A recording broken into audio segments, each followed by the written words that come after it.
חלק מהגישה שלי היא בעצם לתת לדברים להגיע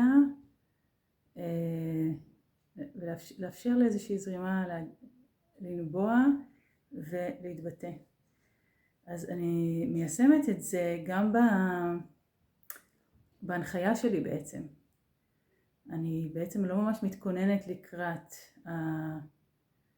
זאת אומרת, אני כן רושמת לעצמי כמה תרגילים ליתר ביטחון, למרות שיש לי כבר רשימה של טריליוני תרגילים, אבל בתחילת המפגש אני אתן לדברים לנבוע, בהתאם לרגע הזה, מה שיבוא באותו רגע. אם במקרה אני אהיה בבלקאוט, אז יש לי פלן בי, אבל באמת הגישה היא לאפשר למה שרוצה כרגע לנבוע בחיים, לנבוע. ועל זה מבוסס כל החוג הזה, כמו שאני קוראת לו, החוג השבועי שלנו של כתיבה וציור אינטואיטיביים.